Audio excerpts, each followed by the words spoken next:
Miller times में खुशामदीद। आप तमाम लोग जानते हैं कि बाबा रामदेव को हाई कोर्ट ने फटकार लगाई है, और फटकार इस वजह से लगाई है क्योंकि उन्होंने एक शरबत का जो है अपने का एडवर्टाइज करने के चक्कर में रूह अफ़ज़ा को जिहादी शरबत बता दिया था।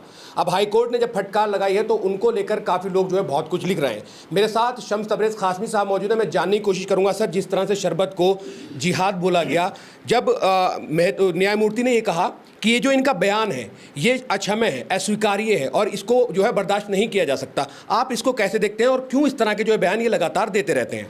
बिल्कुल, बहुत बड़ी खबर है और बाबा रामदेव को आज दिल्ली हाई कोर्ट में ज़बरदस्त फटकार लगी है। दिल्ली हाई कोर्ट के जो जज हैं जस्टिस अमित बंसल, उन्होंने साफ लफ्ज़ों में कहा कि बाबा रामदेव का जो बयान है, उनका जो इश्तिहार है, उनकी जो वीडियो है वो नाकाबिल बर्दाश्त है। इसको डेमोक्रेसी में उस देश में बिल्कुल भी बर्दाश्त नहीं किया जा सकता है। और जज साहब ने बाबा रामदेव को फौरी तौर पर हुक्म दिया है कि इस तरह के उनके जितने एडवर्टीज़मेंट है, जितने इश्तिहारात हैं, उन सब को हटाया जाए। खा वो इश्तिहार टीवी चैनल पर चल रहा हो, न्यूज़पेपर में चल रहा हो, डिजिटल प्लेटफॉर्म पर हो, फौरी तौर पर सबको हटाने का आदेश दिया है। और सुप्रीम और दिल्ली हाई कोर्ट ने इतना ही पर इक्तफा नहीं कहा, बल्कि दिल्ली हाई कोर्ट ने बाबा रामदेव को भी आदेश दिया है कि अगले 5 दिनों में रिटर्न में हलफनामा देना होगा, माफ़ी मांगनी होगी बाबा रामदेव को। और अगर अगले 5 दिनों में बाबा रामदेव ने माफ़ी नहीं मांगी, अपने बयानों को वापस नहीं लिया, तो बाबा रामदेव को जेल जाना पड़ेगा, उनके खिलाफ सख्त कार्रवाई होगी। और आज अमित बंसल ने इसका वाज़ेह इशारा भी दे दिया है, क्योंकि बाबा रामदेव का जो बयान था नहायत ख़तरनाक बयान था। बाबा रामदेव ने अपने गुलाबी शरबत को बेचने के लिए, जिसका मैंने नाम गोबर शरबत रखा हुआ है,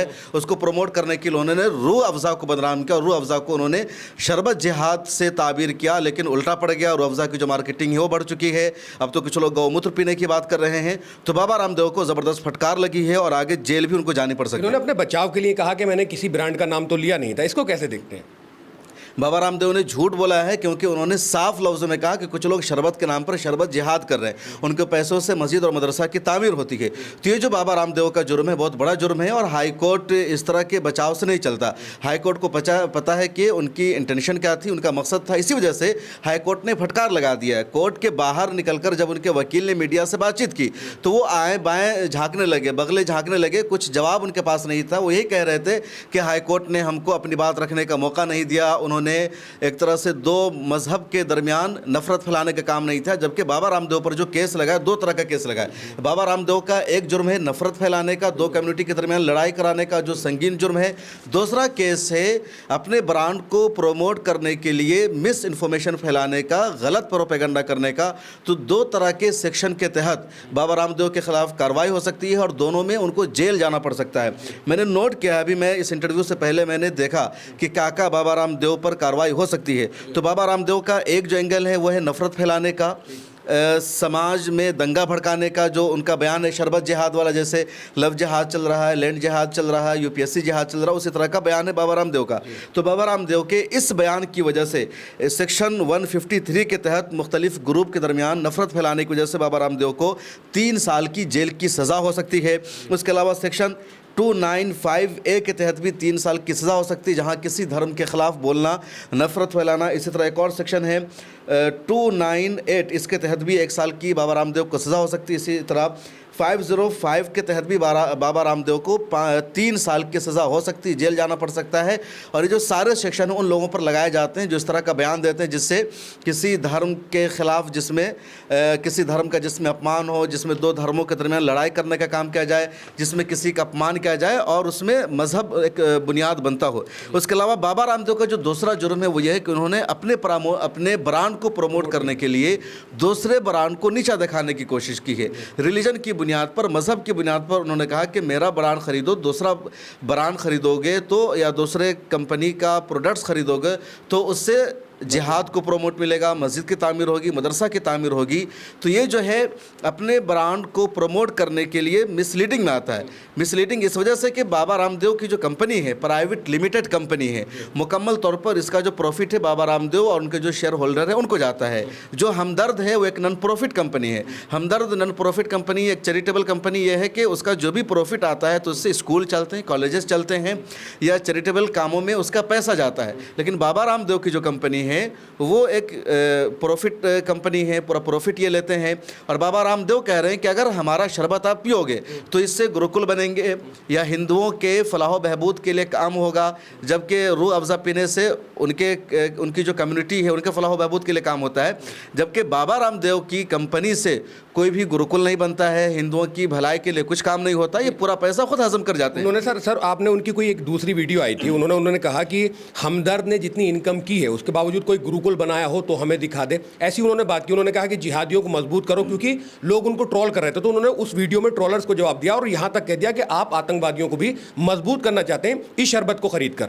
देखिए, पहले तो मैं उसका जवाब दे दूं कि जो उन्होंने बिजनेस में अपने ब्रांड को प्रमोट करने के लिए झूठ बोला है, उसकी वजह से भी उन पर 3-4 तरह की धाराएं लग सकती है। जैसे सेक्शन 2 उन पर लग सकता है, जिसमें यह है कि कंज्यूमर प्रोटेक्शन एक्ट के तहत आता है कि अपने ब्रांड को प्रमोट करने के लिए झूठ बोलना, तो इसके तहत 10 लाख का जुर्माना बाबा रामदेव पर लग सकता है। और अगर दोबारा बाबा रामदेव ने रिपीट किया तो 50 लाख तक का जुर्माना लग सकता है। और बाबा रामदेव का ये 4-5वां बार है, क्योंकि कोविड के ज़माने में भी उन्होंने गलत वैक्सीन बनाई थी, कहा था ये कोरोना में फ़ायदा देगी, तो सुप्रीम कोर्ट ने उनको फटकार लगाई थी। इसके अलावा उनको 3 साल की भी सज़ा हो सकती है। एक और सेक्शन है 240 जिसमें धोखाधड़ी है, कि अपने ब्रांड को बेचने के लिए धोखा देना, झूठ बोलना, तो इसमें भी चीटिंग के तहत 3 साल की बाबा रामदेव को जेल हो सकती है। अब आपके सवाल पर आते हैं, जो आपके ये सवाल है कि बाबा रामदेव ने कहा कि हमदर्द ने कोई गुरुकुल बनाया हो, हमदर्द ने कोई स्कूल बनाया हो, तो उसकी हज़ारों मिसालें मौजूद है। देखिए, हमदर्द की यूनिवर्सिटी मौजूद है, जामिया हमदर्द यूनिवर्सिटी, वो नेशनल यूनिवर्सिटी है, देश भर के बच्चे उसमें पढ़ते हैं। और उस यूनिवर्सिटी में सिर्फ मुसलमान बच्चे नहीं पढ़ते हैं, बल्कि हिंदू बच्चे भी पढ़ते हैं, सभी तरह के स्टूडेंट्स होते हैं, और वो हमदर्द की यूनिवर्सिटी है। इसी तरह हमदर्द के बहुत सारे स्कूल चलते हैं, हमदर्द के स्कूल में सभी पढ़ने आते हैं। तो जो गुरुकुल है वो स्कूल को ही गुरुकुल कहा जाता है संस्कृत में। तो हमदर्द का स्कूल मौजूद है, जिसको आप गुरुकुल कह सकते हैं, तो बाज़ाब्ता तौर पर मौजूद है, सभी धर्म के लोग वहाँ पढ़ रहे हैं। हमदर्द ने कभी नहीं कहा कि हमारे स्कूल में, हमारी यूनिवर्सिटी में सिर्फ मुसलमान पढ़ने आएंगे। हमदर्द का बाज़ाब्ता तौर पर जो मेडिकल कॉलेज है वो मौजूद है, उनके मेडिकल कॉलेज में हिंदू बच्चे जाते हैं, मुसलमान बच्चे जाते हैं। तो हमदर्द का जो काम है वो हर तरह से देखा जा रहा है, सबको फ़ायदा पहुँचा रहा है। इसके अलावा हमदर्द के बहुत सारे जो प्रोजेक्ट हैं वो हिंदुओं के बीच जाते हैं। पिछले दिनों सोशल मीडिया पर ये भी ट्रेंड चलाया गया था कि हमदर्द में सिर्फ मुसलमान काम करते हैं, हिंदू काम नहीं करते हैं, मुसलमानों के अलावा को हमदर्द में जॉब नहीं दिया था। तो सीनियर सहाफ़ी हैं अजीत अंजुम, वो बाज़ाब्ता हमदर्द की जो फैक्ट्री है मानेसर में वहाँ गए, हमदर्द की ऑफिस में गए, और वहाँ जाकर के उन्होंने देखा कि मुसलमानों से ज़्यादा हिंदू उनके यहाँ काम कर रहे हैं और बड़े ओहदों पर काम कर रहे हैं। नीचे का जो काम है, जो लेबर वर्क है, वहाँ तो चलो दे दिया, बड़ी बात नहीं है, लेकिन जो टॉप पोस्ट है, जो डायरेक्टर हैं, जो ब्रांड के जिम्मेदारान हैं, जो एडवर्टाइजिंग एजेंसी में हैं, उन सब में उन्होंने हिंदुओं को रखा हुआ है। बल्कि उन्होंने 5 लोगों का वहाँ पर इंट्रोडक्शन कराया था, तो उसमें 3 हिंदू निकले थे, 2 मुसलमान निकले थे। वो हिंदू कह रहे हैं कि हम हमदर्द की कंपनी में पूजा पाठ करते हैं, अपना धर्म और अपना जो त्यौहार है वो सेलिब्रेट करते हैं। और हमदर्द के जो CEO हैं मोहम्मद हम्माद अहमद, उन्होंने वाज़ेह तौर पर बताया कि 50% वर्कर या मुलाजिम उनके यहाँ हिंदू होते हैं, 50% मुसलमान होते हैं। तो जो एजेंडा था, जो नैरेटिव चलाया गया था हमदर्द के खिलाफ, पूरी तरह वो एक्सपोज हो चुका है। अच्छा सर, मैं यहाँ एक सवाल ये जानना चाहता हूँ कि जैसे ये आदेश दिया गया और सख्त आदेश दिया गया कि अपनी वीडियो हटा दीजिए, जहाँ आपने लिखा वो हटा दीजिए, अब दूसरे अदर प्लेटफॉर्म पर जिन्होंने वीडियो अपलोड कर रखी है उसका क्या प्रोसेस होता है सर?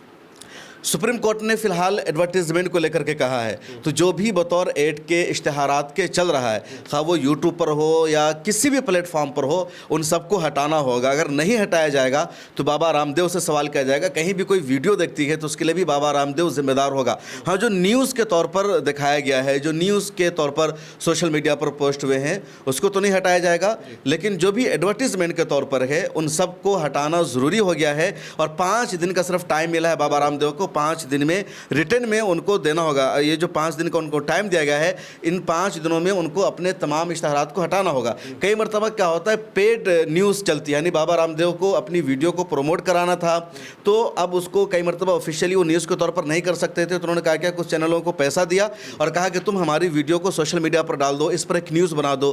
तो ये पेड न्यूज़ के दायरे में आता है, इसकी भी कंप्लेंट की गई है और इसको भी बाबा रामदेव को हटवाना होगा। बाबा रामदेव ने अगर ऐसा भी किया तो एक्शन होगा। महाराष्ट्र में एक मंत्री हैं नीतीश राणे, उनसे एक इंटरव्यू के दौरान एंकर ने एक सवाल किया और पूछा कि गर्मी बहुत ज़्यादा है, आप किस चीज़ का सेवन कर रहे हैं, कौन सा शरबत पी रहे हैं? तो उन्होंने कहा गौमूत्र में जो है उसका सेवन कर रहा हूँ। सर उसको कैसे देखते हैं आप? मुबारक उनको, वो गौमूत्र पीते हैं, इसी लायक हैं वो। जो लोग गंदगी में रहना चाहते हैं उनको और क्या मशवरा दिया जाए। तो मैं तो कहता हूँ कि बहुत मुबारक हो। और बाबा रामदेव को भी मेरा मशवरा है कि अपने शरबत का नाम वो गुलाबी शरबत रखने के बजाय गोबर शरबत रखें। तो मुझे लगता है कि उनके ब्रांड को ज़्यादा प्रमोशन मिलेगा, ज़्यादा उसकी फ़रोख्त होगी। और जो लोग मूत्र पीना चाहते हैं, पेशाब पीते हैं या गोबर खाते हैं, पसंद करते हैं, वो लोग ख़रीदेंगे। ऐसे लोग मार्केट में मौजूद हैं। और जब एक मिनिस्टर गौमूत्र पी सकता है तो फिर और भी लोग पी सकते हैं, उनके बहुत ज़्यादा फॉलोवर्स होंगे। तो बाबा रामदेव के लिए बहुत अच्छा मौका है कि जिस तरह उन्होंने अपने शरबत को प्रमोट करने के लिए रूह अफ़ज़ा के ख़िलाफ़ एक तरह टिप्पणी की है, तबसरा किया है, उनको जेल जाना पड़ेगा, उन पर जुर्माना लगेगा।